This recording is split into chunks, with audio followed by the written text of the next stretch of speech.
We're going to talk about options. We haven't spoke about options in a while. Let's do it. And this is a perfect time because stock market went up a lot. So if you were in option calls, you should see some gains, or you were in the wrong option call. But we haven't done this in a while, so we'll do a presentation. Yeah. Let's do it.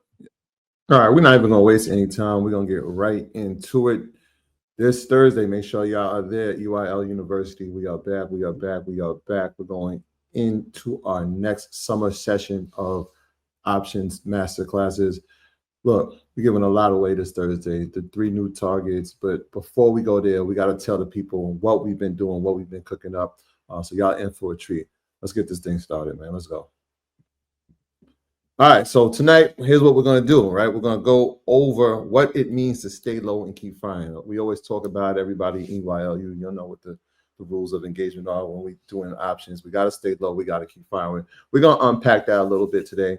And then for the first time on Market Mondays, they told me, Troy, you need to talk your shit a little bit. So I said, okay, all right, people. I don't like to do this, but tonight I will. I'm going to show you some of the results because not only are the team inside of EYU, not only are they winning, but the people on Market Monday should be able to win too. So we're going to give away some game tonight. We're going to show you what we've been up to, how we've been cooking up, and how we've been staying low and firing with precision. All right. Then we're going to give away a treat. Tonight we're going to give you the next target, what we're looking at. EYLU, please, earners, please don't kill me. Don't destroy me. I'm going to just show them how we go into looking at positions that we like and how we shoot at those targets with precision. And then we're going to give the game plan. The most important thing is we have to keep the game plan to a T. We got to be strict with it, and we have to stick to our script. But before we go there, right, let's talk about this, right? So when we say stay low, that means we're not going to be braggadocious. It means we're not going to be boisterous. We're going to be humble, and we're going to avoid emotional investing, right? We don't get caught up in hype cycles or headline news. We stay in learning mode, and we protect your downside, right? Safety first. I know we talk about safety first, but it's important, right? This is what it means to stay low. Just be humble, take your emotions out of it, put your seatbelt on, and trust what you've done.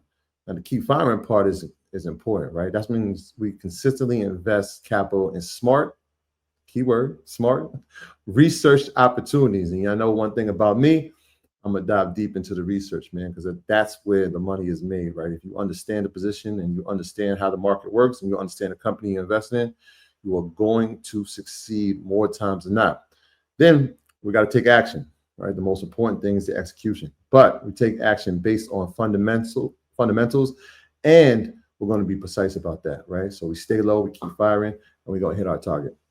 Now, this is crazy. Ironic thing is the last time we were here on Market Mondays, giving them the game inside of what happens in EYLU, it was last April, right? So April was a pivotal month because we had a nice pullback in the market. And sometimes when we get a pullback, we have to look at it and say, all right, let's go back to the basics, right? How did we get success in the first place? And so we did, right? To a T. We went back to the basics. I showed y'all the table strategy. We're going to put ETFs and indexes as our legs. And we're going to make sure that those legs are super strong. And we're going to do the same thing with our portfolio, right? If we build a strong legs on the table, then we can put assets on top of that. And so our base was built here in April 17th, I believe, our April 17th call, we built the base. Well, let's see what's happened to that base since. So we said we were going to use SMH, right? And we showed you that we're looking for a depreciating clause. And it just so happens April 7th, we had a depreciating event. Obviously, the president put his tariffs into effect, and that caused the market to have a huge pullback, especially the NASDAQ and more specifically the semiconductor sector. So SMH, which is a semiconductor ETF, we saw a pullback. So that was the first sign that, all right, there's something here, right? And that was going to be our first leg. And then we talked about the game plan, right? We said we're going to look at depreciating assets. We like to see the ETF or index or stock. We like to see a pullback. And so we circled here at the high, and we looked at how far it has depreciated. And so here was at 61, and then we saw it drop down to 37. Now, this is the actual options call. So I'm going to go back to you real quick. So we watched it here. This is the actual price movement of SMH. So you can see it hit over 275, and around early April, it dropped to under 200. So that's a good sign, right? That means there was a depreciation of 15 to 20%. Perfect. Next thing is the appreciation of 30 to 40% inside the actual option call. And if you look here, perfect, it hit our mark. We like that, right? There again, showing you exactly where it hit. So it dropped about 40%. Perfect, this is gonna be my first leg. All right, so we showed you how we did it. We showed how we picked it. We did expiration dates and we picked strike prices. And we said, this is our call. Here it is right here, right? You didn't have to go anywhere. You didn't have to open a book. You didn't have to go on a website. You didn't have to go on social media. I told you, here's the call that we're doing. SMH, our expiration is January 15th, 2027. Mind you, we're in 2025. So we got 2 years on this. When we talk about long-term leaps, this is what we're talking about in the option space. We're giving ourselves 2 years for this option contract to hit that strike price of 195. But that was just one leg. Then we broke down how to get our next leg, and we talked about the consumer discretionary, XLY being the ETF that was holding that, and we struck at this one. So that was our second leg, and we did this all live with y'all. Then I said, look, man, this Netflix thing is really, really enticing, and I want an ETF that has Netflix as a leader, excuse me. And we found this one. We did a search on ETFDB, and we saw that FDN, First Trust Dow Jones Internet Index Fund, was the leader in terms of allocation when it came to Netflix. So this contract was interesting because the expiration dates didn't go out to 2026 to 2027. So we said, all right, for the meantime, let's get a short-term one for this ETF because Netflix was in it. And at the time, Netflix was trading around $8.50. And I guess you can kind of tell where we're going to go with this, right? We see what Netflix is doing today. And so you can kind of tell what happened to FDN. But this was happening live. We actually did this. And so we said, that's 3 ETFs. There goes our legs. Then we had to find out Netflix. We kept talking about it and all the opportunities inside of it. We saw, like I said, a nice pullback. And so we used another one of our resources. We went to Estimize, right? And we actually looked at how Netflix performed by quarter. And you can see here circled is the first quarter of 23, first quarter is 24. Interestingly enough, this week is marking the reporting of the second quarter. And so we can look at the ratio of how Netflix grows quarter to quarter. And we can see there's going to be appreciation. There has been, or nearly has been, an appreciation in every quarter in the second half of this year. All right. So this was the last thing. So we said, all right, well, we're going to get a call on Netflix. And shout out to everybody in EYLU. Shout out to my man, Champ. Champ, what's going on, my boy? We put this in EYLU. We said, all right, well, we got 4 different contracts we're going to put out. We did XLY, we did FDN, we did SMH, and we did Netflix, right? So we did 4 calls, put this live. Shout out to everybody. And this was, again, in April. Well, ladies and gentlemen, the results are in. The results are in. Shout out to everybody that was part of that class. Shout out to everybody that was watching Market Mondays that week. And obviously you should be watching every week, but here are the results, right? We did that in April and look how those calls have performed. We got FDN at over 200%, SMH nearly getting up to 200%, and Netflix is just on a roll. And we anticipate that to continue at 182%. XLY has done pretty well. We're not going to sneeze at 78%, but these are all positive gains, right? These are all positive gains based on information that was handed out. And we don't think that's going to slow down, right? We believe in the semiconductor space. Obviously, Netflix has some runway to go, and FDN is obviously allocating a lot of its capital to Netflix. And so these are the benefits of that. And so a lot of people are saying, well, Troy, how much money did you make?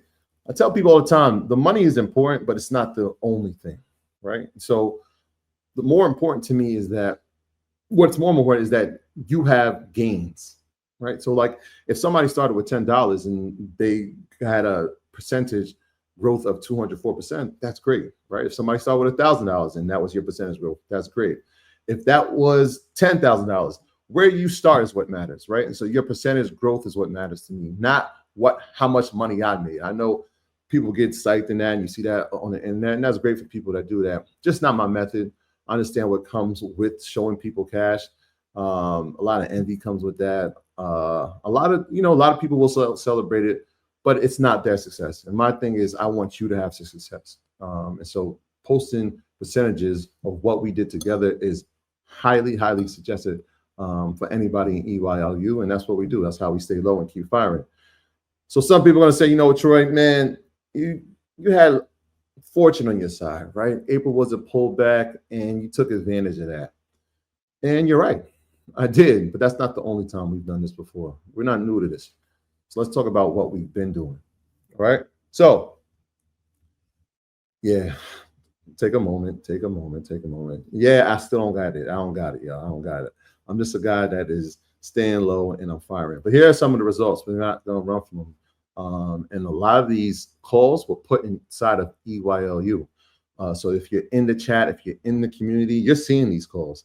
And you've been with me on most of these calls. And so that NVIDIA December 19, 2025 call, that wasn't always 900%, but we've been patient with it. We stayed low, we fired, we executed at a nice price.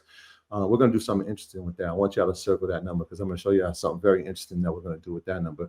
But yeah, this one potentially is going to hit 1,000%, which is always a milestone for me. I love when we can get to 1,000% gains because, you know, it's just something that's really cool. But this isn't just for me, right? These calls have been put inside of the university, like I said. And in fact, if you look on the left-hand side, you can see September 3rd, 2024. Hey, earners, here's my Broadcom case. And so people who entered in 2024 in September, these are not just my gains. These are your gains as well. And so you can see a 406% gain in our December 25 call. You can see a 307% gain in our January 26 call. And even that CrowdStrike call, was actually part of our July cast in 2024. So we've been patient with these calls. We put them out pretty far and they still have room to grow, right? Like we still have 6 months before we have to exercise that Broadcom call. We got almost 12 months before that CrowdStrike call is going to expire. Obviously, we've taken profit here. Anytime we get to 100%, we'd like to get our initial money back. And so these are running, but we can keep going. We don't got to stop. We really don't got to stop. We can keep doing this thing, right? And so check us out here. We got Visa, we got Broadcom again, we got NVIDIA. And you should be noticing a pattern. But look, Visa, we've been talking about that since last June. In fact, that was in our June class. But look, we put it in October again, October 29th, 2024. Look at where Visa was at. We were up 3%. 3%. This isn't like we didn't know this was happening. This wasn't like, hey, we kept this a secret. We've been putting the calls up. People have been inside the community. They've been executing. And these are the results. And so we got another couple triple digits here. Now, the Meta one you're looking at here is not a call because that is the shares. And so I have about 500 of shares of Meta inside this brokerage. And so those shares are up 147%. Nothing to sneeze at. We're proud of that. And we're going to let that thing keep growing. But we can keep going. Let's do it. Let's keep going. We're not done yet. Yeah, we're going to keep going because we've been talking about this for a while, right? Look at these calls. Now, we're not sneezing at 44% from Lily, right? We're not sneezing at Vistra. We've been in that call since January. TSM, obviously, y'all know I talk about that all the time. It's one of my favorites. I'm putting it in my top 5 every year. We're not sneezing at that. CLS, Celestica. Now, most people haven't heard about Celestica, but if you were in our mastermind, shout out to my brother Ian Dunlap, shout out to Shadi. During our mastermind, I did a whole hour and 45-minute presentation on the future of AI and energy and infrastructure. And Celestica was one of those calls. Vistra was part of that. And so that was in January. And those calls, again, out to 26, still have time to grow. And we're doing pretty well on them. And Microsoft, obviously, you know, anytime we can have a Microsoft call, we've been pretty fortunate to be witness to one of the greatest companies in the history of the world. Obviously, their partnership with OpenAI and everything they're doing in the AI space. Microsoft isn't going anywhere. And so anytime we can get calls that make sense, we're going to do them. Shall we keep going? Because we could. All right, let's keep going.